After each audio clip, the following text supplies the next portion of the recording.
diciendo que no se oye en YouTube, que no hay sonido en YouTube, la gente que está conectada. Entonces vamos a tratar de solucionarlo a la brevedad. Gracias. Bueno, muchas gracias, querido Roberto, como presidente de la Fundación Ortega y Gasset Argentina. Muchas gracias también a Inés Viñuales, como directora general de la Fundación, a mi querida Marta Campomar, que no sé si está por ahí, pero porque no veo al público. Y un saludo y un beso muy grande, y muchas gracias también a la Embajada de España y al Centro Cultural, y en especial al consejero Luis Madina, por esta invitación. Voy a intentar explicar brevemente con un PowerPoint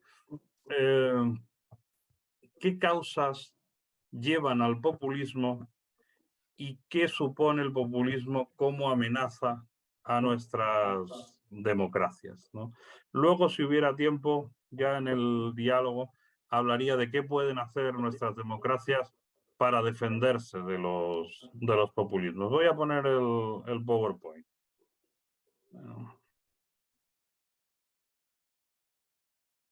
Bueno, imagino que se está viendo, ¿no? Bueno, lo primero que tenemos que... No, todavía no. Todavía no lo estamos viendo. Se supone que estoy compartiendo, a ver. Ahora vamos a ver técnicamente. Ahora sí. Ahora sí. Muy bien. Bueno, pues vamos a ver si ahora soy capaz de proyectarlo y se ve en grande. ¿Ahora se ve en grande toda la pantalla? Muy bien. Ahora Bueno, sí. Ahora sí. decía que lo primero que tenemos que hacer es intentar respondernos, ¿no? ¿Qué razones hay detrás de los populismos? Que tenemos que entender siempre en plural. No hay un solo populismo, hay diversos populismos, hay populismos de derechas, hay populismos de izquierdas, entre sí diversos en la izquierda y en la derecha. Y sin duda, más allá de la afinidad que podamos tener o no con esta manera de actuar en política, que no es propiamente una ideología, sino una estrategia para la toma del poder, tenemos que ver el descontento que hay detrás, ¿no?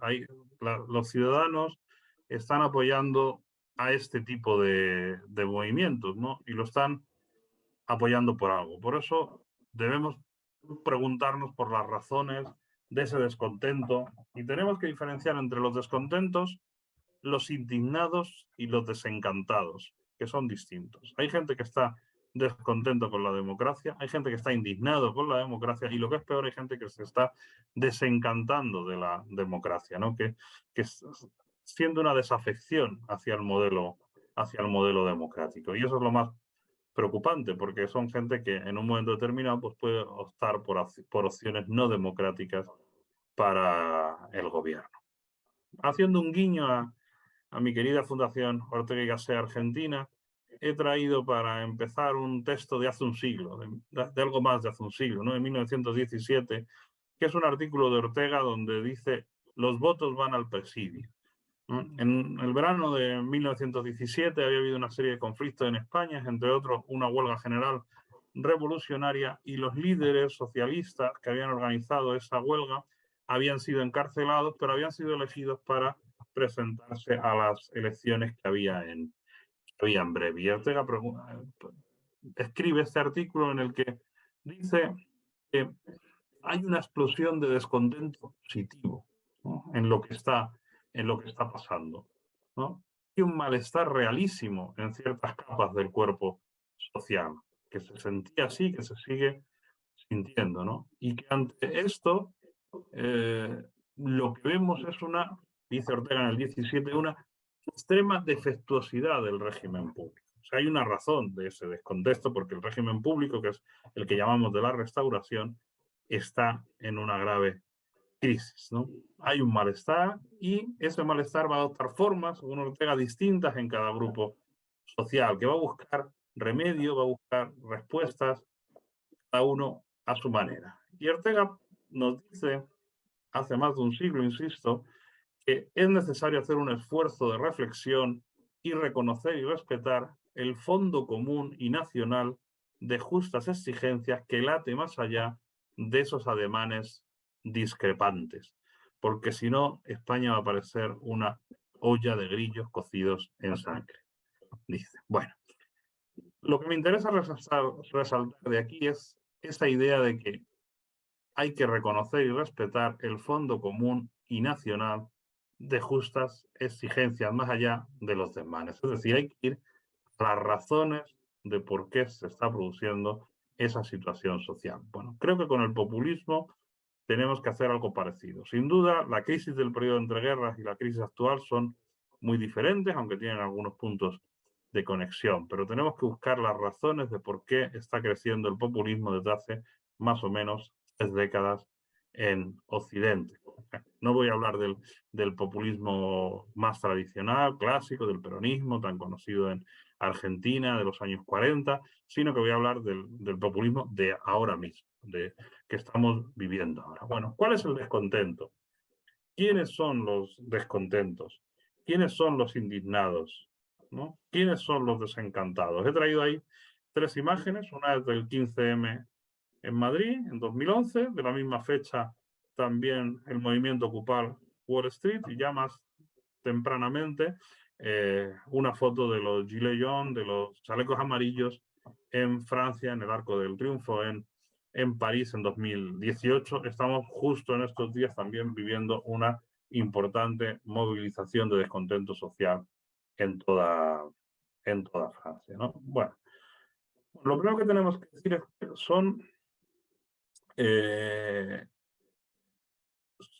pertenecen a sectores sociales muy diversos.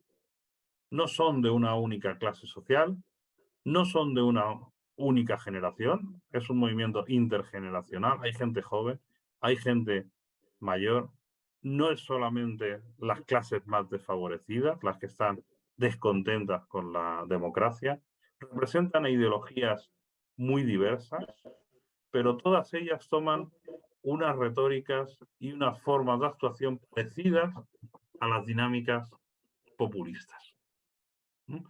Podemos resumir en 4 puntos. Todos presentan un discurso rupturista, hay que romper con lo que hay.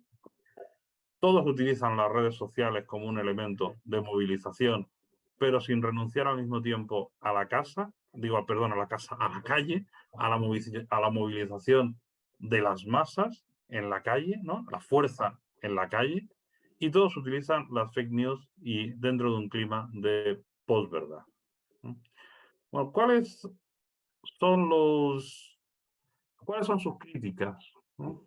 de estos movimientos? Bueno, su principal crítica va contra la democracia liberal, que consideran que es una democracia elitista, que está controlada por unas élites que se benefician del sistema político frente a gente, el pueblo, la nación, que siempre se presenta como algo bueno, como algo positivo, engañado por esas élites. No quiero decir que yo comparta estas críticas ni que todas las críticas me parecen justas, pero tenemos que intentar entender sus razones, ¿no? Desde poniéndonos en la posición del otro, ¿no? ¿Por qué critican esa democracia? ¿No? ¿Por qué? Porque dicen que hay un déficit de participación democrática que lleva a una desafección política, y hace falta, como se ve en esa foto de una manifestación en Madrid, democracia real ya, ¿no? Porque lo que hay no es una verdadera democracia, según ellos, ¿no? 2 imágenes que representan muy bien esa crítica al modelo de la democracia liberal.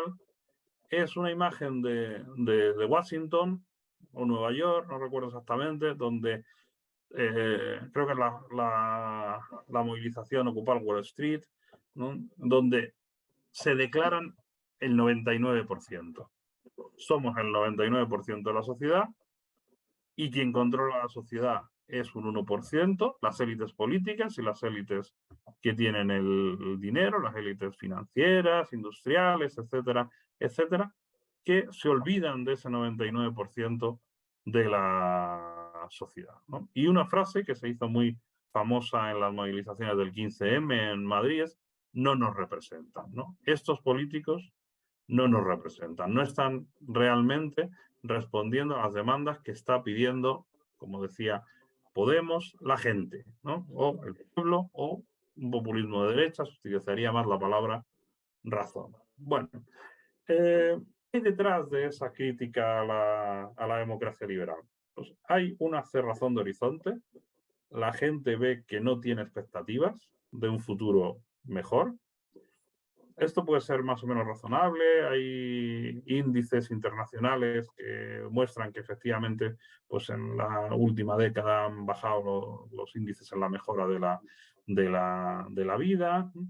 Hay una gran precariedad laboral por un modelo industrial que bueno, pues está sufriendo una crisis importante, hay una gran inseguridad vital, no hay certeza de que uno pueda tener un trabajo por vida. Hay lo que Ulrich Beck llamó ya en los años 90 del siglo pasado una sociedad del riesgo, ¿no? Que la gente se siente insegura, ¿no? ante esa sociedad del riesgo, ¿no? Y querría alguna certeza. Esto es algo que se ve muy bien en el periodo también de final del siglo XIX, principios del siglo XX, ¿no? Donde también se vive ese mundo de la inseguridad que decía Stephanie Pais en su famoso libro El mundo de ayer, ¿no?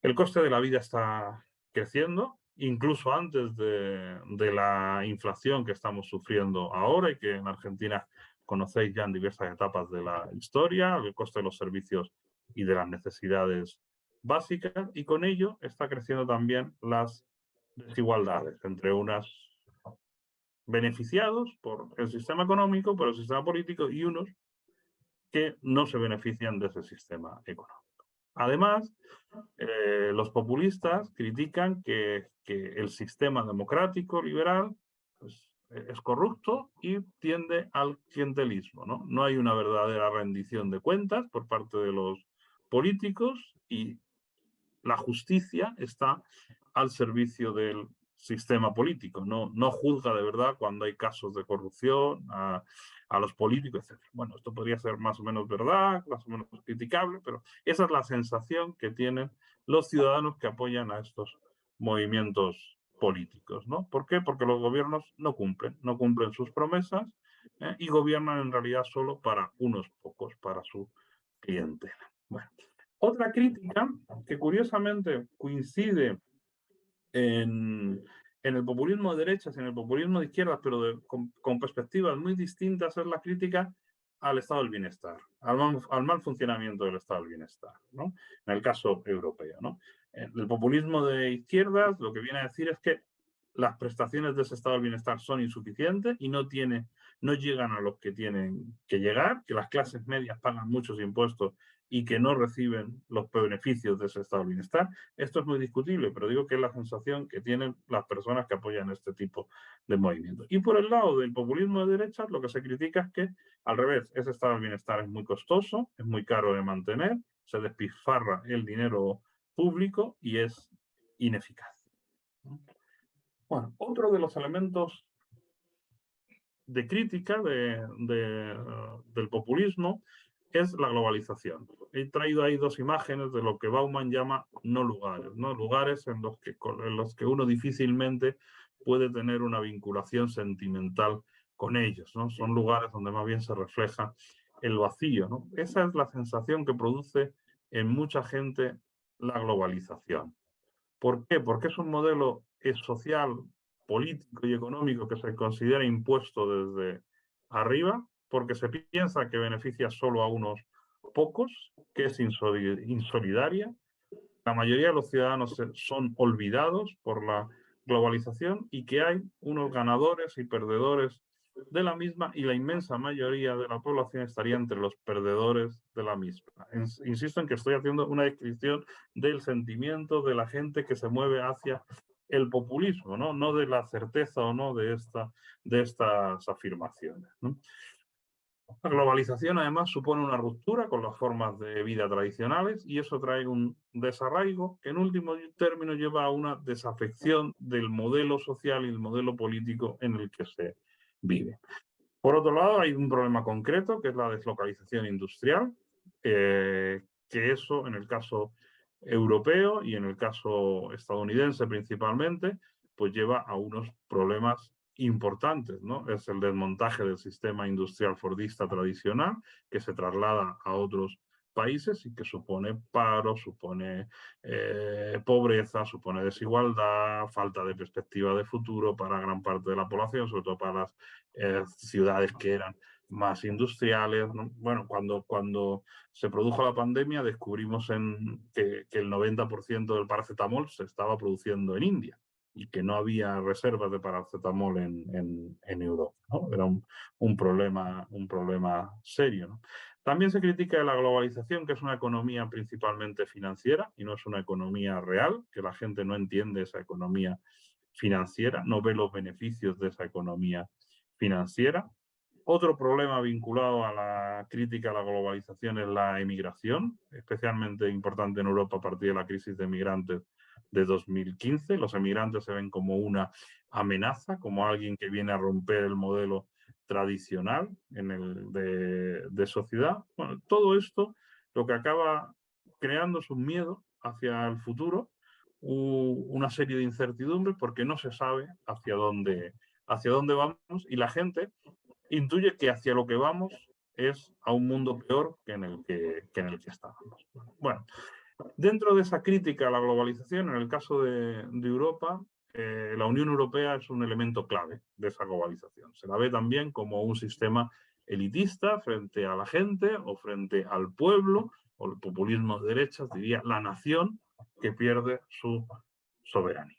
Bueno, esta es la parte crítica del populismo o de las personas que se sienten afines a esos movimientos populistas.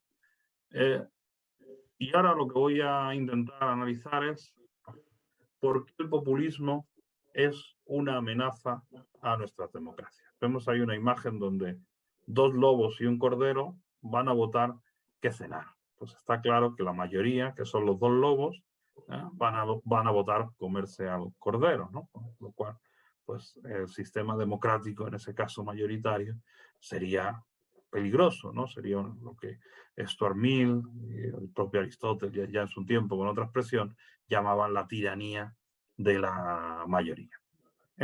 Nuestra democracia liberal con tintes sociales, en el caso de Europa, eso que hemos llamado el estado del bienestar, sufre ahora mismo dos amenazas principales. Unas amenazas externas que voy a pasar muy por encima y unas amenazas internas donde están los populismos. Bueno, estas amenazas externas, ya digo que paso muy por encima, es la existencia de regímenes autoritarios, como puede ser el chino o el ruso, que actúan a través de fake news, de ciberataques, de guerras convencionales o guerras híbridas, como estamos viendo en Ucrania.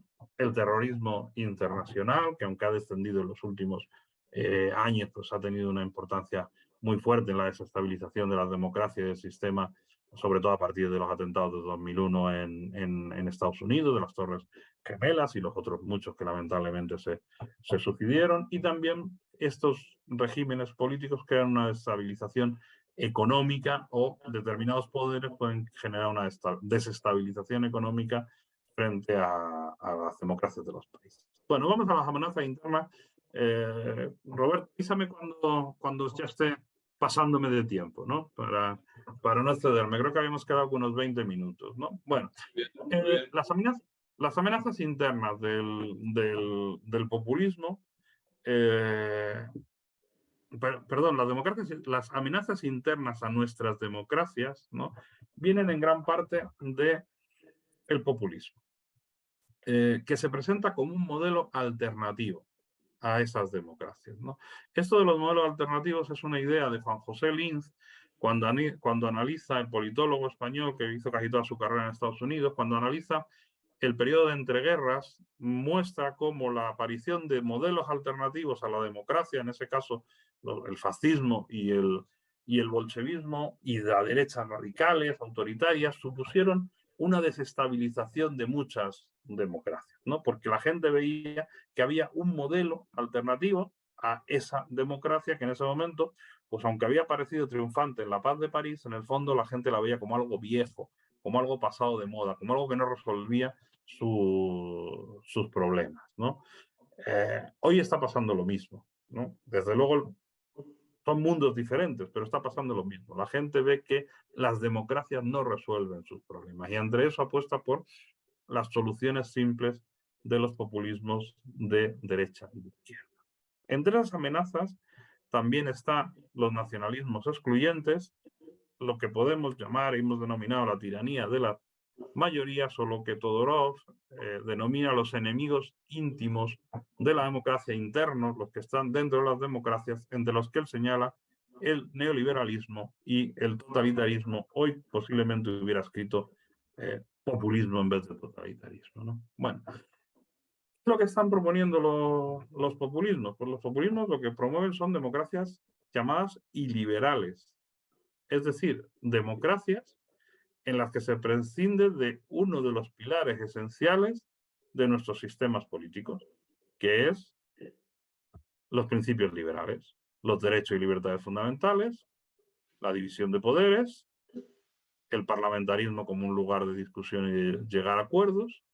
Para estos movimientos populistas de derechas y de izquierdas, esos principios liberales, que son el fundamento de nuestras democracias actuales, pueden ser prescindibles por un supuesto bien mayor, ¿no? El del pueblo, el de la nación, ¿no? Los derechos identitarios o grupales, ¿no? Si vemos el desarrollo de Venezuela o vemos el desarrollo de Hungría, vemos que han ido dando pasos muy parecidos, ¿no?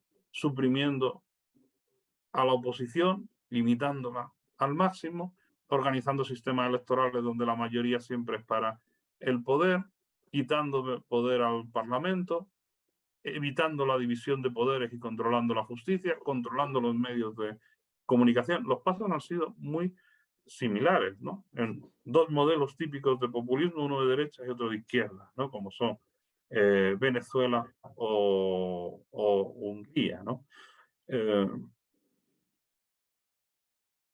Como nos señaló Todorov, que es un autor en el que estoy trabajando últimamente, ¿no? Las comunidades son bienvenidas a la democracia, ¿no? Pero siempre que no sea a costa de esos derechos individuales, ¿no? Bueno, ¿qué presenta el populismo? Presenta un discurso donde un pueblo puro se enfrenta a una élite corrupta o al establishment. Una élite que tiene engañado al pueblo, ¿no? Y que se beneficia del control del poder. Frente a ese liberalismo que deja un espacio privado para la persona, el populismo defiende una politización integral de la vida. No hay nada fuera de la política, hay que politizarlo todo, bajo una dialéctica smithiana de amigo-enemigo. No se trata de alcanzar consensos, como dice Rawls, sino, por el contrario, de una vida política siempre agonística, siempre en confrontación. No es que se quiera eliminar definitivamente al enemigo, pero se le quiere marginar de la vida política, porque lo que se pretende, como luego explicaré, es alcanzar la hegemonía, una nueva hegemonía cultural y consecuentemente política. En ese sentido son maquiavélicos, ¿no? Le dan importancia a los fines más que a los medios para alcanzar el poder. Algo característico también de estos populismos es el liderazgo carismático, ¿no?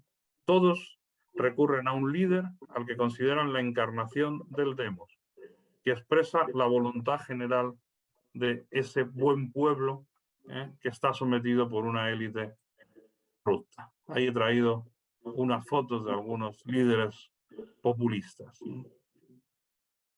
Bueno, todos ellos recurren a una propaganda, a la cólera, a la denuncia vengativa, a la confrontación social, a la seducción, como nos ha indicado Gonzalo Balón en su libro último, El siglo del populismo, refiriéndose al siglo XX. Todos movilizan las pasiones frente al racionalismo que supone la democracia liberal. Los populismos lo que recurren es a las pasiones, ¿no? Frente a un intento de consensos, a lo que recurren es a una política del resentimiento, del agravio, de la indignación, de la conspiración, ¿no?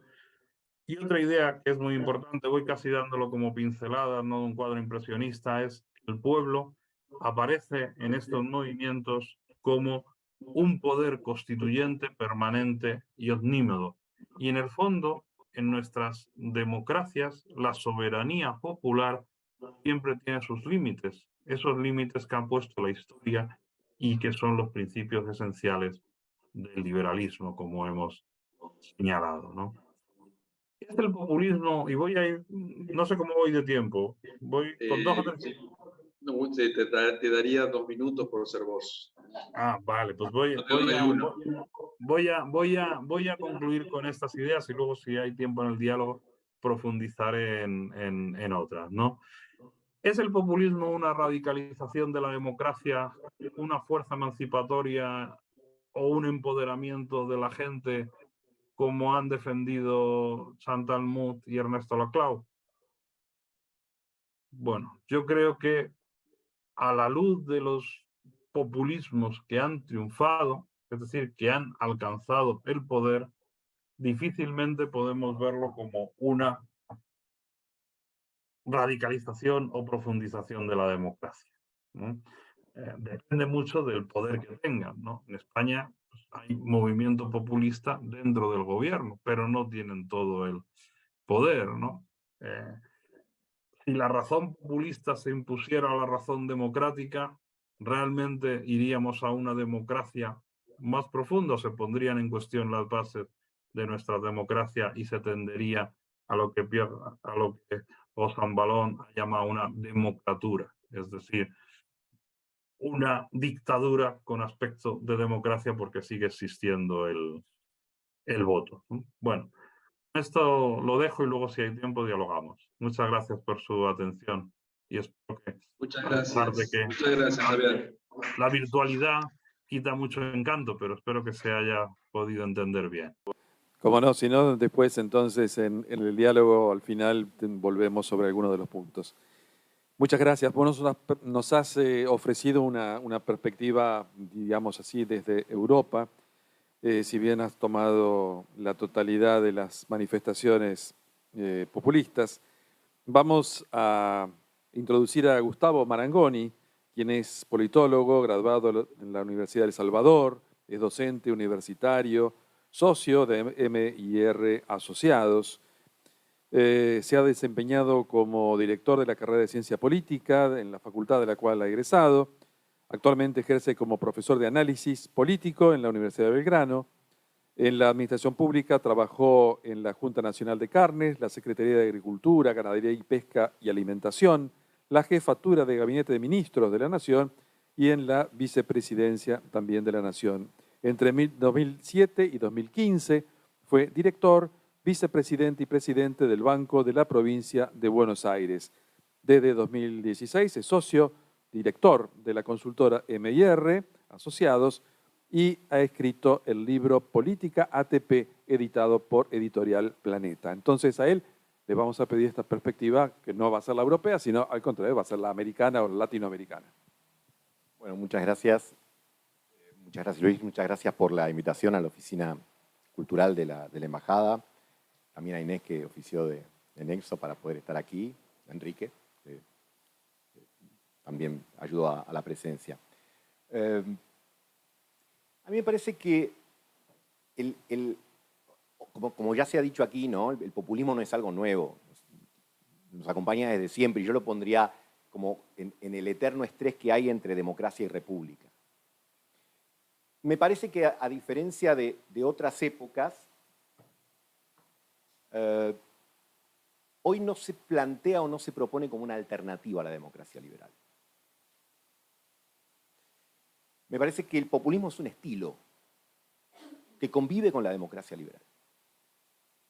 Convive mejor, convive peor, es una convivencia no siempre amable, como bien se dijo aquí, es el resultado de una serie de insatisfacciones. Después quisiera detener un poco en eso, pero a diferencia a lo mejor de otros momentos del pasado donde la democracia liberal se ponía como un paradigma a suprimir y a eliminar, en general, por supuesto que después uno puede tomar casos puntuales y siempre suponer que no es así, pero digo en general, me parece que en América Latina, saquemos el caso de Venezuela y Cuba, que yo no los incluiría dentro del paradigma democrático, y Nicaragua, digo, pero digo en general, los populismos no se plantean reemplazar a la democracia liberal. Son una respuesta dentro de la democracia liberal porque, en primer lugar, nadie cuestiona, es más, no solo el populismo no la cuestiona, entroniza el concepto del voto, ¿no? La institución del voto y que la sociedad, digamos, por vía del voto elija a sus autoridades. Y tampoco la división de poderes, aunque sí generalmente ingresan en conflictos con algunos poderes, básicamente con el poder judicial. Pero son estilos. Son estilos que es cierto, como se dijo aquí, apelan a responder insatisfacciones. Y son estilos que pueden ser de derecha o de izquierda. Nosotros en América Latina, en la primera década de este siglo, vimos los populismos de la ola rosa o la ola rosada, que eran populismos progresistas. Y ahora estamos viendo muchas manifestaciones, también como en el resto del mundo, de populismos de derecha. Ninguno cuestiona ni a los parlamentos, ni a los congresos, ni a la sucesión de elecciones, pero sí al hecho de que hay reglas de juego que son administradas por élites de una manera muchas veces distante e ineficaz para responder determinadas demandas. Y aparece el tema de la desigualdad, pero no solo como una insatisfacción frente a la desigualdad económica, podríamos hablar del coeficiente de Gini, de la cantidad de concentración de la riqueza, etcétera, sino también a otra serie de desigualdades nuevas con las que se conviven y a las que los populismos proponen que hay que darle una respuesta. Esas desigualdades pueden estar vinculadas con cuestiones culturales, aspiracionales, de género, de diversidad sexual, etcétera. Digamos, y el populismo plantea, o los populismos plantean, de acuerdo a su enfoque, algún tipo de respuesta frente a esto. Como se dijo aquí, siempre apelan a la idea de establecer un vínculo directo entre, digamos, el pueblo y el liderazgo, argumentando, digamos, que en la mediación existente de la democracia ahí hay algo, que la clase política, no estaría, digamos, ecualizando bien la demanda de la sociedad. Entonces, digamos, bueno, como esto no funciona bien, hay que bypasearlos, ¿no? Hay que bypasearlos. Ahora,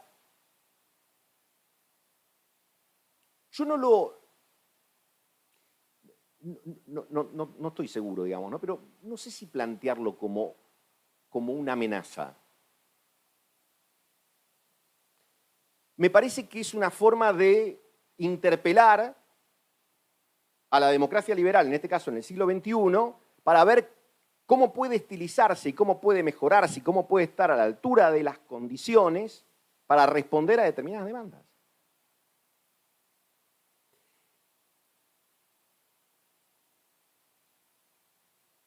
Hay momentos donde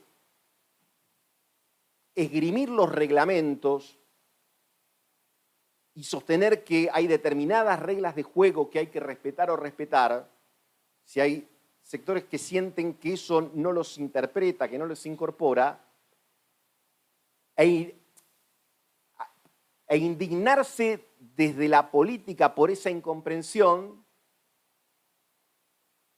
me parece que no contribuye tanto a resolver o mejorar la situación, sino empeorarla. Es decir, es cierto que hay sociedades o hay segmentos de la sociedad que están indignados frente a la política, pero a veces la dirigencia política tradicional también se indigna frente a los que no comprenden. Y le reclaman algo muy difícil de ejercer en este tiempo, que es paciencia. Y el populismo es como una suerte de, yo iba a decir como una marca, ¿no? Como Sprayet. ¿Vieron esa publicidad de la 1 de la mañana que te proponen que podés adelgazar rápidamente o podés tener un físico extraordinario con poco esfuerzo, etcétera, ¿no? Que siempre tienen una cosa muy convocante porque nos plantean como un atajo. Pero bueno, pero está respondiendo algo. Está respondiendo, me parece que a una demanda de la rapidez. Y en ese sentido creo que los populismos anclan muy bien con las características tecnológicas de nuestra sociedad, que incentivan los esquemas binarios. No me extraña que el populismo haya regresado con más fuerza en esta época, y no solo por imperio de estas insatisfacciones, sino también por imperio de tecnologías que alimentan mucho más el esquema populista que el esquema de la democracia liberal. Permítame graficarlo de esta manera. Las redes nos invitan a expresar si nos gusta o no nos gusta. No hay intermedios. Dame un like o reprobame. No hay grises. No hay matices. Es blanco o negro. Las redes sociales nos impulsan, nos estimulan, promueven la idea de anclar en lo que aquí se ha mencionado, en las pasiones, pero sobre todo, como diría Spinoza y como dice algún libro por ahí de François Dubet, en las pasiones tristes. No digo las tecnologías, pero le pongo nombre y apellido. Digo, lo podemos ver en los medios. Uno enciende los medios y hay gente indignada todo el tiempo. Este estilo que se ha puesto tan de moda en los medios, ¿no? Las editoriales periodísticas sostenidas en la indignación. Y es un procedimiento que le funciona. ¿Entendés? Y hay alguien que, para decirlo coloquialmente, está metiendo ficha en un sentido o en otro. Todo el tiempo. Apelando a las pasiones tristes, en términos de Spinoza, ¿no? Las pasiones que no te llevan a la perfección, te llevan a indignarte. Es interesante ver porque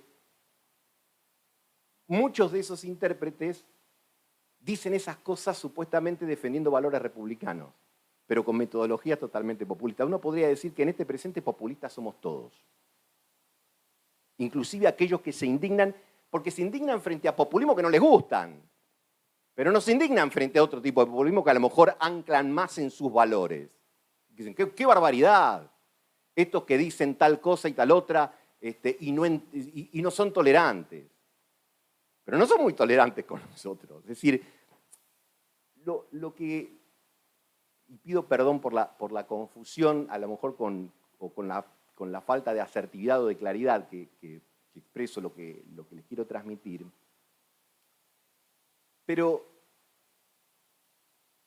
yo decía al comienzo que no estamos frente a un fenómeno nuevo, estamos frente a un fenómeno que es recurrente. Uno podría dar ejemplo de la antigua Grecia o desde César en Roma, de esa estrés o esa cuestión entre la república y los virtuosos y aquellos que de repente representan a los que no tienen voz, a los que sienten que no tienen voz, a los que sienten que no los escuchan, y eso en algún momento o se integra o a veces se genera ruptura. Bueno, yo creo que no hay riesgos de ruptura en eso, en este presente. Yo creo que el populismo en esta instancia no se está proponiendo como una alternativa al sistema de la democracia liberal. Lo interpela, y lo interpela con artes que por momentos son chocantes, que por momentos son agresivas, pero que anclan en determinado estadio de nuestro desarrollo tecnológico.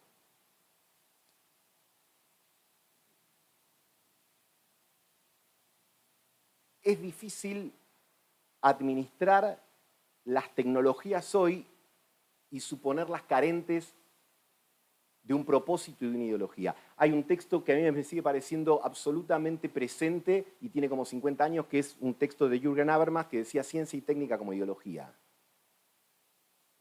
Yo diría, si tuviese que tratar de sintetizar, diría como que el desarrollo científico-tecnológico actual es todo un estímulo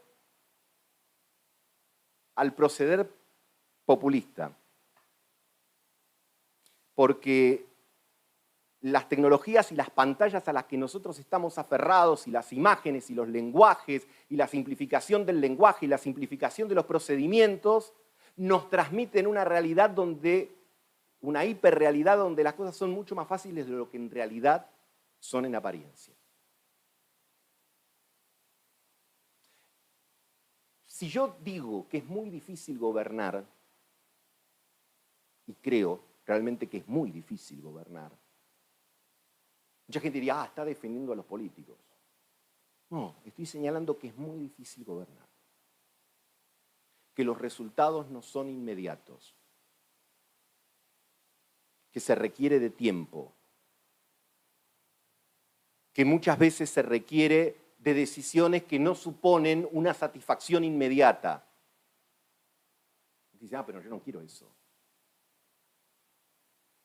Yo quiero algo que no avance sobre las libertades, quiero algo que sea justo, quiero hacer algo equitativo y lo quiero ahora. Bueno, es muy difícil satisfacer esta situación. Es muy difícil, no recuerdo exactamente quién era la cita, no le quiero adjudicar a Cicerón algo que a lo mejor no era de él, pero queda siempre bien decir que era Cicerón, digamos. Decía que el problema de los romanos era que no se bancaban ni el remedio ni la enfermedad. Y alguna de las dos cosas la tenés que bancar, ¿no? Pero yo creo que vivimos en una ciudad donde no nos bancamos ni el remedio ni la enfermedad. Entonces, si no te bancas el remedio ni la enfermedad, el populismo es genial, porque no te da una solución, pero te da un culpable, que es algo. A falta de soluciones, porque la verdad que es muy difícil pensar que en términos económicos o en términos de identidad o en términos de culturales vamos a ser mucho más iguales el mes que viene, el año que viene o dentro de 5 años. Es probable que no, la verdad. Yo soy bastante pesimista al respecto. Ahora viene alguien y te da un culpable. Puede venir alguien y te dice, el culpable es la casta política. Otros te dicen, el culpable son los medios hegemónicos, los grupos concentrados. Viene otro y te dice, no, los culpables es la cultura marxista que está detrás de la ideología de género. Listo, me quedo tranquilo, tengo un culpable. Hay una narrativa, y esto hay varios textos que lo trabajan, uno de ellos es María Esperanza Casullo, que me parece que es bastante útil, en este sentido de decir, bueno, en la narrativa populista hay un daño, ¿no? Hay un sujeto de ese daño que es el pueblo y hay un héroe, digamos, que de alguna manera viene a reparar o intentar reparar ese daño. Y es muy simple, pero engancha bien. Entonces el populismo es un artefacto. La pregunta es, bueno, ¿cómo se hace? Porque sí me parece importante y me voy a responder y voy a señalar algo sobre lo que dije. No quisiera que se interprete como una defensa del populismo, porque el hecho de que yo dijera que el populismo no se propone reemplazar a la democracia liberal, no quiere decir que no represente problemas y que no represente riesgos para la democracia liberal. Porque juega muy al borde, muy al límite. Para ponerlo con ejemplo concreto, en algún momento, a lo mejor alguien dice, bueno, hay que democratizar el Poder Judicial y también tiene que ser elegido por el voto, y yo digo, bueno, pará. Guarda, podés ir, como dice Chevorsky, ¿no? Podés ir silenciosamente y sigilosamente esmerilando algunas instituciones de la democracia liberal en virtud, por ejemplo, de que el principio de legitimidad del voto es aplicable para todo. Y yo creo que eso es un riesgo. Yo creo que eso es un riesgo. Creo que también el tema de establecer la democracia directa siempre como una virtud también es un problema para gobernar las sociedades. El mejor ejemplo de esto, fuera de América, pero se me ocurre el Brexit. Vamos a decidir la continuidad o no de un país dentro de la Unión Europea mediante un plebiscito. Mira vos. ¿Qué sé yo? No sé si es la mejor manera de definir, de utilizar esos instrumentos para definir cosas tan importantes.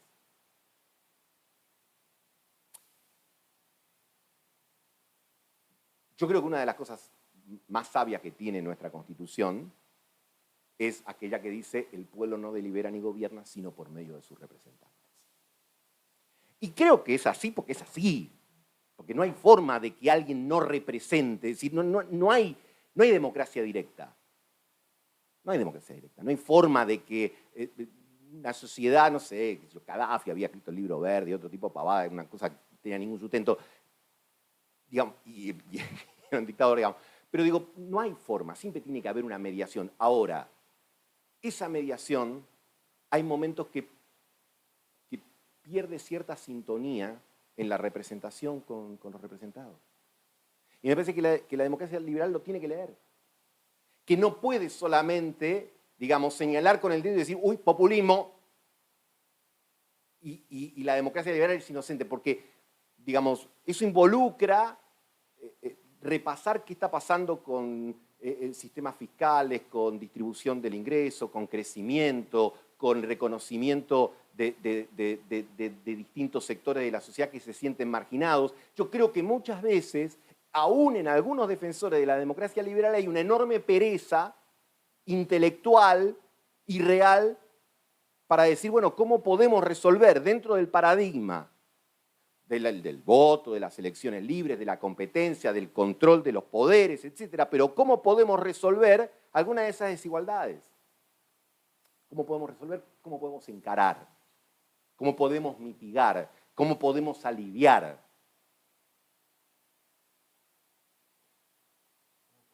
¿Y cómo podemos terminar? El tiempo, ahí está el límite. Me recuerdan que el tiempo es escaso, pero si les parece, entonces dejo acá y en todo caso después intercambiamos. ¿Sí? Bueno, muchas gracias. Muy bien. Sí.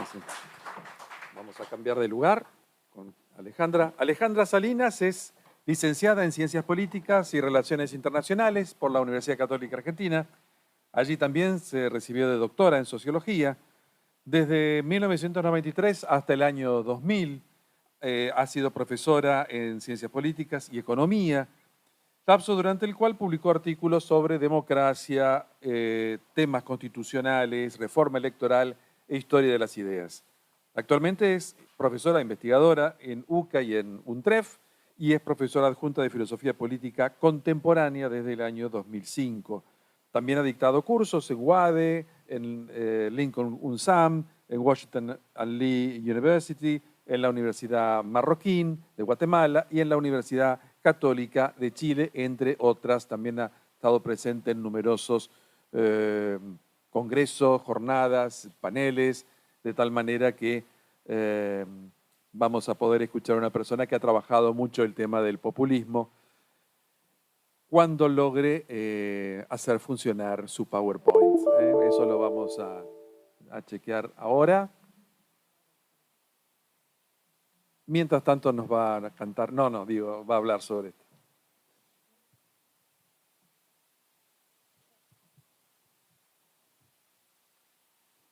Bueno, muchas gracias a todos, hasta que consigamos abrir. Muchas gracias a todos por haber venido. Sí, está bien. ¿Está bien? ¿Sí? ¿Sí? Gracias por la invitación a Fundación Ortega y Gasset, al consejero cultural de la Embajada de España y bueno, a todos los asistentes. Mi mientras van abriendo la presentación que tenía para hoy, yo voy a hacer una mirada diferente del populismo. Voy a hacer una mirada que tiene que ver con la filosofía del populismo. Entonces, a diferencia de Javier, que habló de los populismos, yo voy a hablar en singular, de el populismo. Porque entiendo que hay algo así como una filosofía del populismo, así como también hay una filosofía del liberalismo o del socialismo o del fascismo, y que es esa filosofía como categoría general de pensamiento la que después nos permite entender cuáles son las manifestaciones particulares de cada fenómeno populista en cada tiempo y lugar, ¿no? Entonces me parece que hay algo para decir y entonces las ideas, los debates y los desafíos, no voy a hablar mucho de los desafíos porque algo ya han hablado Gustavo y Javier, pero sí me gustaría hablar de la filosofía entonces del populismo. Recién abrió, ¿no? Bien, entonces, acá voy a seguir la obra de alguien que ya se mencionó acá en las charlas de hoy, que es el teórico político o el filósofo político Ernesto Laclau, o Laclau. Hay muchísimo debate teórico sobre populismo. En mi opinión, Ernesto Laclau es el único filósofo político que ha logrado elaborar una filosofía y que la ha publicado en un libro que se llama La razón populista del año 2005. Así que es una lectura compleja, medio oscura, con unos tecnicismos bastante complicados, pero si alguien quiere, digamos, acercarse a la filosofía del populismo, los invito a leerlo. Bien, entonces, ¿cuánto tiempo tengo? 15 minutos. Bien. Bien, entonces, las ideas. Esto también se mencionó, pero quiero repasarlo rápidamente. El populismo es un modo de pensar y organizar la vida política en base a un antagonismo o una lucha permanente entre el pueblo, el líder y el otro antagónico, como lo llama Laclau. Algunos lo llaman el enemigo, la oposición, el antipueblo. Ustedes pueden ponerle el nombre que quieran, ¿no? Remarco lo de lucha, el antagonismo continuo. Ahora bien, el populismo tiene siempre un líder y ese líder, y esto es lo importante, construye un proyecto populista, construye la identidad de un pueblo, según Laclau, articulando todas esas demandas insatisfechas que mencionaba antes Gustavo, esos descontentos, esos indignados, ¿no? Y entonces acá es importante realzar la figura del líder como artífice creador de populismo. Y en tercer lugar, sí pienso, a diferencia de Gustavo, que el objetivo es reemplazar la democracia liberal o al menos atenuarla o llevarla a una mínima expresión, presentando como alternativa un sistema hegemónico, estas son las palabras del autor, anclado en la idea de dominación y de... No, pero sí camino un poco. Y no de deliberación, ¿no? Esa es, digamos, la base de Ernesto Laclau para pensar el populismo. Entonces, ¿por qué digo que es una filosofía? Digo que cualquier filosofía política tiene que tener los siguientes elementos para constituir una filosofía política en sí misma, ¿no? Entonces, fíjense que en este libro que yo les menciono hay una reflexión sobre la naturaleza de los arreglos sociales, es decir, cuáles son las disposiciones básicas que tienen las personas para entenderse en una sociedad. Hay también los fundamentos de las instituciones y las prácticas políticas. Hay una explicación, una justificación de lo que él piensa que son las instituciones y prácticas populistas. En tercer lugar, hay también un abordaje de cómo se relacionan las ideas, las emociones, los discursos y lenguajes y las acciones. Él presenta una teoría muy elaborada sobre la base del psicoanálisis contemporáneo, ¿sí? Sobre todo Lacan y Kopiec. También tiene que haber en cualquier mirada de filosofía política un análisis de hasta qué punto son compatibles o no ciertas disposiciones, valores e identidades políticas. Eso el libro también lo contiene.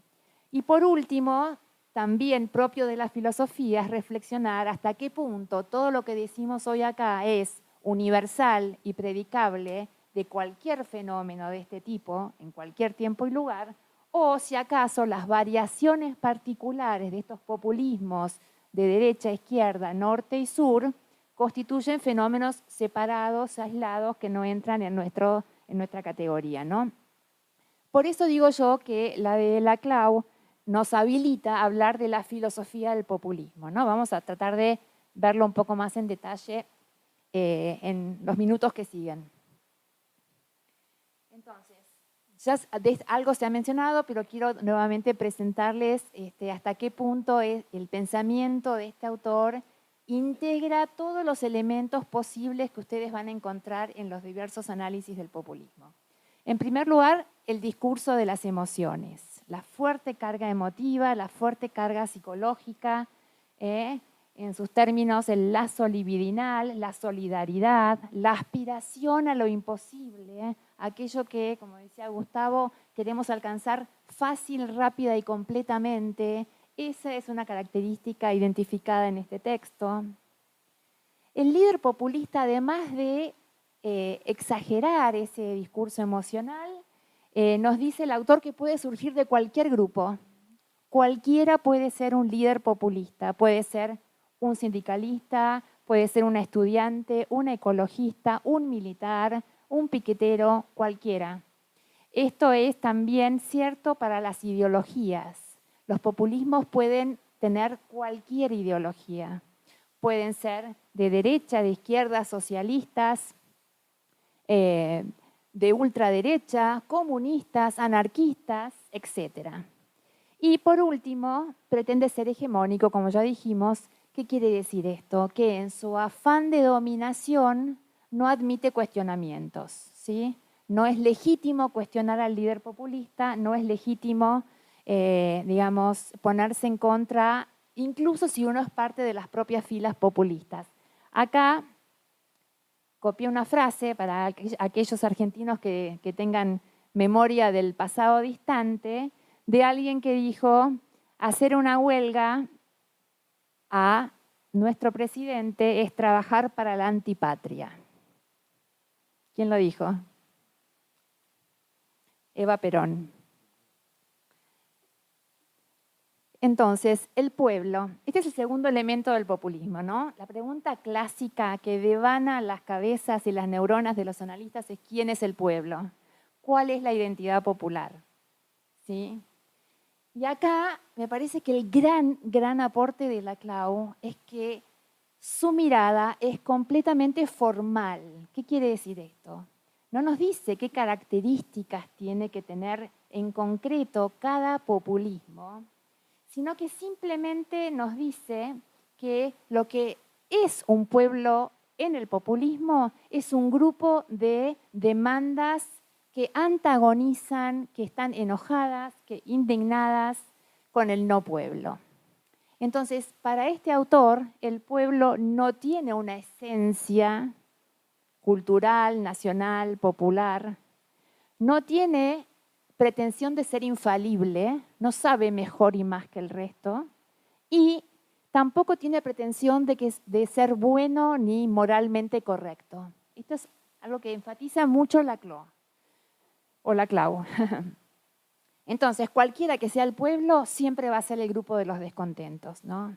Y menciono en particular digamos, el no esencialismo, porque después vamos a discutir alguna de las, digamos, otras lecturas que presenta el populismo en la literatura contemporánea, ¿no?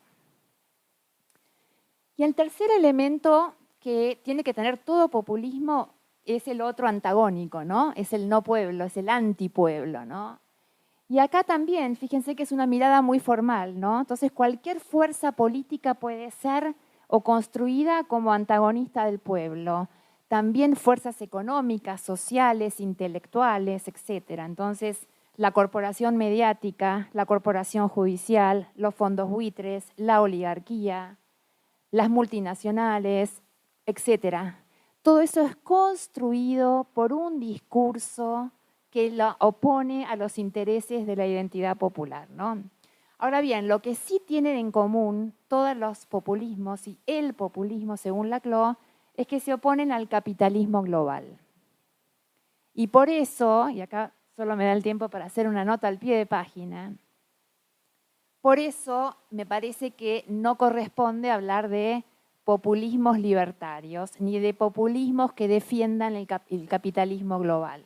Cualquiera que defienda el capitalismo global con todo lo que eso implica, es decir, las inversiones de multinacionales, el alza en los salarios reales, el crecimiento económico, etcétera, etcétera, no pueden ser vistos como populismo porque sería una contradicción en términos, ¿no? Pero bueno, eso como nota al pie de página. Volvamos a los populismos que siempre van a ver al capitalismo como enemigo. Lo van a construir como enemigo de ¿quiénes? De los indígenas, las mujeres, los desempleados, los ambientalistas, los marginados y los pobres. Fíjense que en esto es muy interesante la mirada de Laclau porque él acá se pelea con los marxistas y les dice, ustedes estaban equivocados. El capitalismo funciona muy bien entre los proletarios y los capitalistas. Los proletarios tienen salarios reales más altos, tienen más chances de ahorrar, son más ricos, le dice. Se equivocó Marx. El capitalismo no explota a la clase proletaria. Lo que hace el capitalismo, dice él, es marginar a las que no pueden entrar al sistema, que son todos estos grupos que les menciono. Esto es lo que en términos marxistas se llamaba lumpen, digamos.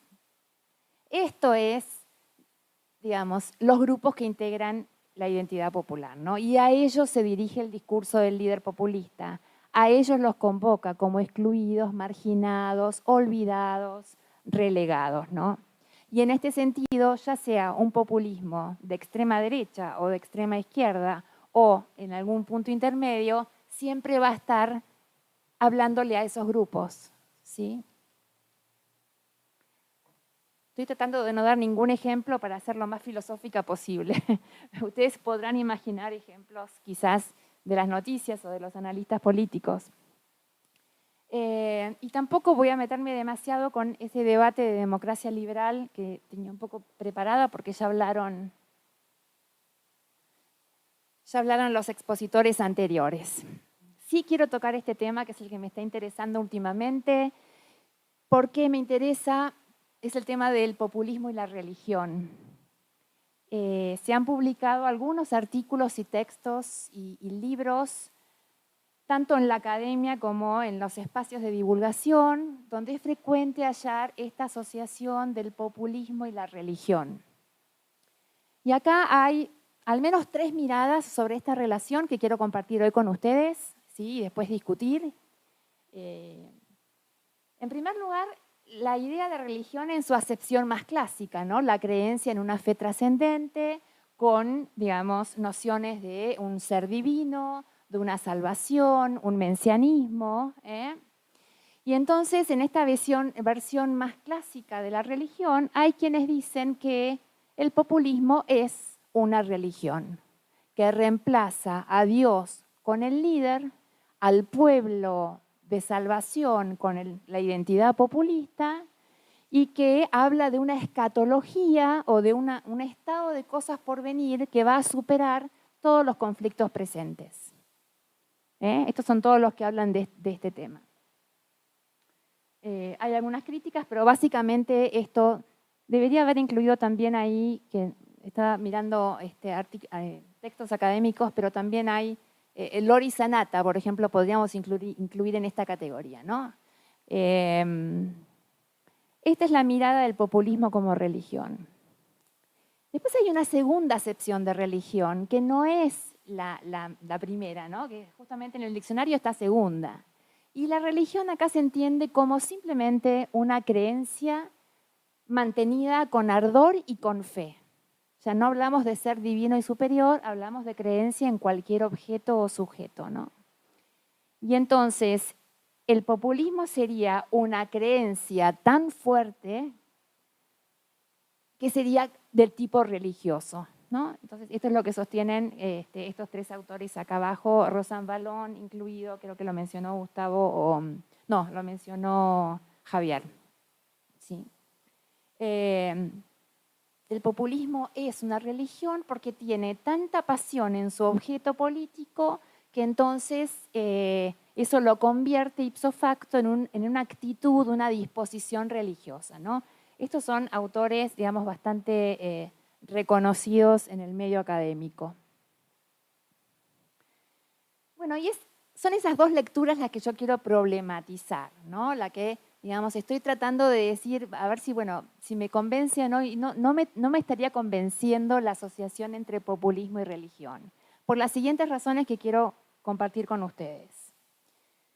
En primer lugar, cuando tenemos que explicar el populismo, considero que hay en la filosofía y en las ciencias sociales suficientes argumentos para poder hacerlo de manera acabada y completa sin apelar a categorías religiosas. Entonces, la pregunta sería, ¿por qué hablar de religión si ya nos lo explica la filosofía y la ciencia social? ¿No? Esa es una pregunta que hay que hacerle a quienes lo hacen, ¿no? ¿Cuál es la carga que le, digamos, proyectan al fenómeno religioso como para acusar al populismo de querer ser un movimiento o una actitud religiosa, ¿no? Me parece que eso tienen que contestarlo. Yo tengo mis hipótesis de por qué lo hacen, pero ellos no lo contestan. En segundo lugar, me parece que para hablar de categorías religiosas tienen que estar evidenciadas en los análisis o en los discursos o en los proyectos populistas. Es decir, esos proyectos nos tienen que explicar por qué es una fe trascendente, cuál es la promesa de salvación final propia de la religión, cuál es la noción de santidad, qué rituales de culto siguen, cuáles son sus dogmas. Esas son categorías religiosas, ¿no? Y sin embargo, en los textos que yo he, digamos, leído, no encuentro estas categorías explicitadas, ni mucho menos descriptas. Solamente son invocadas. Pero bueno, como los filósofos ya saben, digamos, invocar algo no es explicarlo, ¿no? O sea, mencionar o hablar de algo no es explicarlo, ¿no? Hay una tercera razón para pensar que el populismo no es una religión o que no deberíamos entenderlo como una religión, ¿no? Y esto tiene que ver con, si se quiere, una mirada estratégica desde el no populismo, ¿no? ¿Y por qué digo esto? Porque digo lo siguiente. Si entendemos el populismo como religión, estamos colocando a los seguidores del populismo entre grupos de creyentes que adhieren a una fe y que por lo tanto van a defender esa fe contra todas las acusaciones posibles, porque por definición, digamos, la fe, digamos, exige esa especie de, si se quiere, digamos, defensa o evangelización o, digamos, posición a ultranza, ¿no? No puede ser una posición a medias, o creo en Dios o no creo, digamos. O soy un creyente o no lo soy, ¿no? Entonces, si los ponemos en esa posición, estamos socavando la posibilidad de comprometerlos o involucrarlos con un diálogo racional, con argumentos racionales, con una deliberación, con una negociación política. Le estamos poniendo un rótulo de creyentes y los estamos sacando, digamos, de la cancha de la discusión, por así decirlo, ¿no? Me parece que esta es una estrategia autofrustrante, ¿no? Entonces, debiéramos pensar, me parece, todavía sigue siendo una hipótesis, en que esto no satisface, digamos, nuestro interés o deseo en que haya menos populismo y no más, ¿no? Y por último, como, digamos, última objeción a esta idea, está la idea de que las creencias, también mantenidas con mucha fe y con ardor, no son exclusivas del populismo. Entonces, también hay otras posturas políticas defendidas con muchísima fe y con mucho ardor, ¿no? Y que son, digamos, reacias a involucrarse en debates racionales que exigen la demostración de evidencia, que exigen, digamos, el análisis de largo plazo, que exigen la honestidad de la ciencia, ¿no? Entonces, Si esto es así, entonces no sería propio del populismo tener esa fe y ese ardor, según los que sostienen que ese es el caso, y entonces estaríamos complicados para definir al populismo a partir de algo que también comparte con otras creencias, ¿no? Entonces no sería específico del populismo, con lo cual debilitaría esa asociación que intentan hacer, ¿no? Entonces estas 4 nociones de populismo y religión me parece a mí que debieran invitarnos a pensar en que si acaso no conviene mirarlo simplemente como una filosofía política más, con sus instancias históricas, concretas, particulares, y tratar de movernos en el plano de las ideas racionales y no de la fe y de las herejías, ¿no? Que parece ser propio del espacio religioso, ¿no? Y bueno, ya con esto voy cerrando. Creo que es posible otra lectura de populismo y religión. Me parece que sería interesante avanzar en esta dirección y preguntarnos si acaso el populismo no hace un uso instrumental de algunas religiones, si no las utiliza estratégicamente, incorporando, por ejemplo, imágenes, discursos religiosos, para construir esos proyectos y anclarlos en las emociones y las creencias fuertes de ciertos grupos de lectores y de votantes, ¿no? Entonces, esta lectura me parece más plausible, ¿sí? Y habría en todo caso que ir a medir y a constatar en qué medida, digamos, los líderes populistas invocan estas imágenes y estos discursos religiosos, o en qué medida no lo hacen, ¿no? Eso ya es un estudio de ciencia política y es ajeno a la filosofía. Lo que, en todo caso, y como conclusión, me parece que sí es posible admitir y me parece que es interesante incluso explorar, es que podemos hablar de similitudes o analogías entre ciertos discursos populistas y ciertos discursos religiosos, ¿sí? Podríamos hablar de una analogía, cierta apelación a algún mito de origen, algún mito de destino, ¿sí?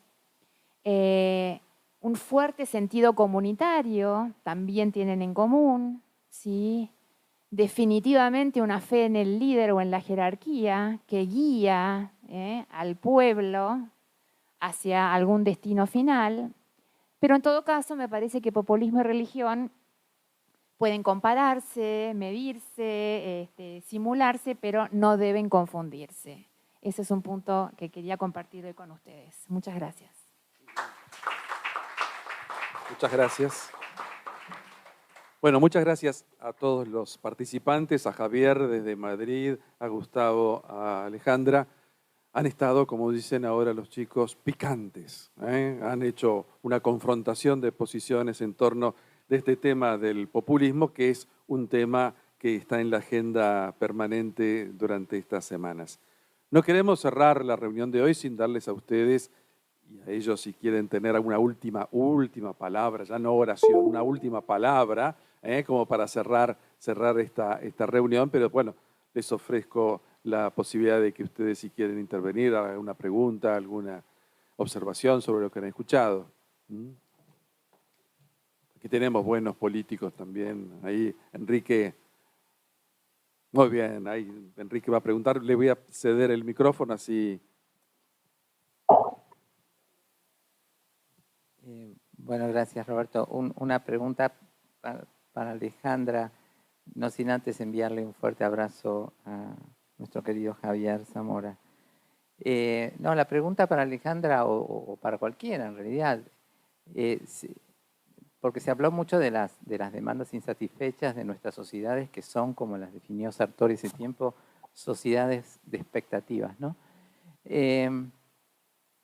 Pero si detrás de la política está la sociedad, mi pregunta es hasta qué punto la emergencia de un líder populista, cualquiera que sea y cualquiera sea su origen, no refleja también, no solamente desencantos y tal y todo lo que dijeron ustedes, sino también una cultura política predominante, ¿no? O sea, hasta qué punto la emergencia de un líder populista no es reflejo, espejo de una cultura política, por ejemplo, más bien aclamativa y no deliberativa, o líder dependiente, o poco institucional en sus maneras, poco afecto al diálogo, al respeto por las formas, intolerante, etc. Entonces, me parece que hay como un estilo que no solamente se encarna o personifica en ese líder, sino que más bien compromete a una cultura que puede ser predominante en un periodo determinado. Muchas gracias. No sé quién quiere responder. ¿Vos querés decir algo, Javier, desde España? Alejandra. No, Javier está muy pensativo, así que le paso a Alejandra. Gracias por la pregunta, Enrique. Me parece que sin duda siempre hay un sustrato cultural que condiciona un poco la emergencia de diferentes proyectos políticos, pero, digamos, suponiendo el caso argentino, digamos, para ir a lo nuestro, ¿no?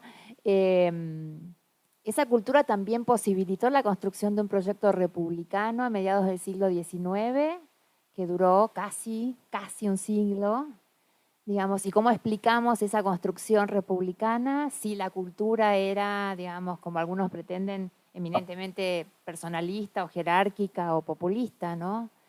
Entonces me parece que siempre hay un sustrato, pero que hay, si querés llamarlo accidentes o condiciones o momentos históricos donde emerge uno u otro elemento de una misma cultura, porque si no estaríamos un poco condenados siempre a repetirnos, ¿no? Y sin duda la historia muestra que la diferenciación es posible, me parece. Una cosa que me motivaba la pregunta de Enrique, ¿no? Digo, uno dice, bueno, populismo y asocia, por ejemplo, a América Latina o a cultura latina, pero hemos tenido una expresión de populismo en Estados Unidos, digamos. Es decir, en la cuna de la democracia representativa y deliberativa, etcétera, y ahí estuvo Donald Trump, ¿no? No sé si a lo mejor uno también podría extender a Boris Johnson, digamos, quizás sea excesivo. Pero me parece, digamos, que trasciende cultura o que sorprende su aparición en esquemas políticos que a lo mejor no lo tenían tan presente. Entonces, ahí volvemos al tema de las insatisfacciones y quiero dejar esta última insistencia, ¿no? Me acordaba de ese viejo chiste que dice, el hecho de que yo sea paranoico no quiere decir que no me persigan, ¿no? Digamos, entonces digo, está bien, es decir, los liderazgos populistas tienen sus paranoias, digamos, pero eso no quiere decir que no haya, digamos, elementos de realidad en muchas de las cosas que plantean. Que no haya desigualdades que son muy difíciles de tolerar en una sociedad. Después que la medicación sea la correcta, lo podemos discutir y obviamente, pero como señalar las dos cosas, me parece que la emergencia de Trump en Estados Unidos señala que hay muchos elementos que presionan y que favorecen, como señalaba antes, el tema del fortalecimiento de los populismos y que eso está muy anclado, a lo mejor necesita más claridad conceptual para poder decirlo, pero me parece que está muy anabolizado por el desarrollo científico-tecnológico, por el tema que tiene que ver con el manejo de las redes, y algo que no puedo dejar de polemizar. Hay populismo libertario. Yo profundamente creo que hay populismo. Creo que, sí, no. El objetivo está cumplido. Digamos, hay populismo libertario. Digamos, se me ocurre que los discursos libertarios que nosotros vemos en la Argentina y en otros son de una metodología plenamente populista y que plantean las mismas atajos y las mismas cuestiones para poder plantearlos y los mismos facilismos, etc. O sea que yo particularmente no entronizaría tanto a Laclau como el único filósofo del tema del populismo. Digamos. Para Laclau el populismo tiene que ser anticapitalista, pero hay populismo pro-capitalista, pero a lo pavote, digamos, y tenemos cruzando la frontera Bolsonaro, digamos, ¿no? Pero nada, digo, vamos seguramente a tener que generar nuevos encuentros para poder desarrollar. Bien, Gustavo está desarrollando una teoría que es la del buen populista, digamos, ¿no? Entonces, así como un buen salvaje y un buen populista. Pero le paso la palabra a Javier. Tu reflexión, Javier. Muchas gracias a Enrique, aquí le envío un fuerte abrazo por la pregunta. Es evidente que que el populismo nace en una cultura política que ha impregnado nuestras sociedades en distintos tiempos, ¿no? Europa o Estados Unidos se pensaban libres del populismo, se pensaban que era algo de otros territorios, ¿no? Que la cultura demócrata liberal, ¿no? Que estaba muy afianzada y era imposible no que surgieran movimientos populistas, sino que triunfasen. Y lo que hemos visto es que han triunfado, ¿no? Miremos las elecciones en Italia, últimas, ¿no? Con el triunfo de Meloni, ¿no? Miremos, Orbán lleva ya mucho tiempo gobernando, ¿no? Y minando los elementos de la democracia liberal en Hungría y en Polonia están dando pasos muy similares a los que ha ido dando Orbán, ¿no? En Francia, Le Pen ha estado compitiendo por las elecciones a la presidencia y creciendo en votos, ¿no? Y en el Brexit hubo mucho populismo, ¿no? Hubo mucho populismo en el planteamiento, sobre todo los que defendían la salida de la Unión Europea, apelando fundamentalmente a las emociones populares, ¿no? Esa idea de que Europa estaba robando a la Gran Bretaña, ¿no? Que se llevaba el dinero y no repercutía en Europa. Y bueno, lo de Trump en Estados Unidos, pues sin duda tiene que ver también con un cambio cultural, ¿no? que se va imponiendo, ¿no? Estoy de acuerdo en que, y lo he intentado explicar al principio, ¿no? En que detrás de esa cultura populista que saben mover muy bien partidos de derechas y de izquierdas, hay sin duda unas razones, ¿no? Hay una sensación de orfandad, de despego, ¿no? De un mundo que no nos gusta, ¿no? Cuando hablamos del sujeto pueblo en la clau, pues el sujeto pueblo en la clau no se entiende sin la desaparición de la clase obrera como sujeto revolucionario. ¿Por qué la clau piensa en otro sujeto revolucionario distinto al que hasta ese momento ha promovido el marxismo? Porque la clase obrera se ha transformado radicalmente con la aparición de una clase media. Entonces, hay que construir otro nuevo sujeto político al que no se le suele llamar revolucionario, pero en el fondo se quiere revolucionario. Y de ahí las cadenas emancipatorias, ¿no? de equivalencia. En el populismo de derecha, ante la descolocación que ha provocado el fenómeno de la globalización, con la inmigración, con la imposición de lo que en los populistas de derechas, por ejemplo, aquí en España llaman la imposición de una cultura progre, que sería igual a la derecha moderada y a la izquierda moderada, pues resurge el sujeto nación, ¿no? Como el gran sujeto popular, ¿no? La nación esencial, pura, sana, que tiene que resurgir ante esa posible desaparición por una cultura predominante, ¿no? Claramente, ¿no? El populismo surge porque hay una cultura detrás. Luego se retroalimenta, ¿no? La política retroalimenta a la sociedad retroalimenta la cultura, ¿no? Se ha discutido mucho, ¿no? Si vivimos en un momento populista, ¿no? Hace unos años se decía que estábamos ya en un momento post-populista, ¿no? Yo creo que no, yo creo que estamos claramente todavía en un momento populista y los triunfos electorales lo muestran, ¿no? Bueno, muy bien.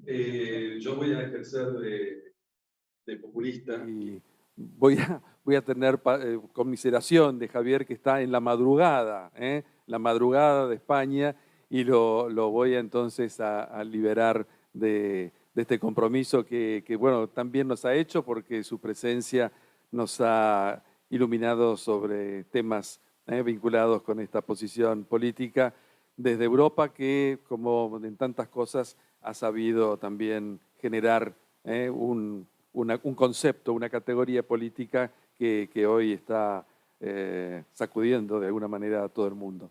Así que muchas gracias, Javier, por tu presencia en esta jornada.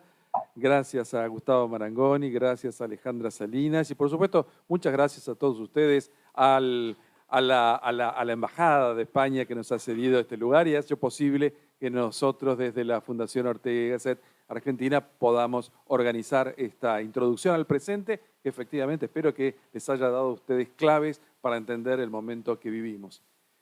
No es la última reunión, les llegará todavía una invitación más. Vamos a tener una última reunión del ciclo, pero eso ya será en el mes de noviembre. Así que estén atentos. Cuando les llegue la invitación, espero que puedan concurrir a la reunión y podamos entonces disfrutar una vez más del conocimiento de nuestros invitados. Muchas gracias. Gracias por venir. Gracias a la Embajada, a Luis Marina, y los esperamos la próxima vez. Muchas gracias. Gracias, un saludo, un abrazo a todos. Un saludo muy grande, Javier. Gracias.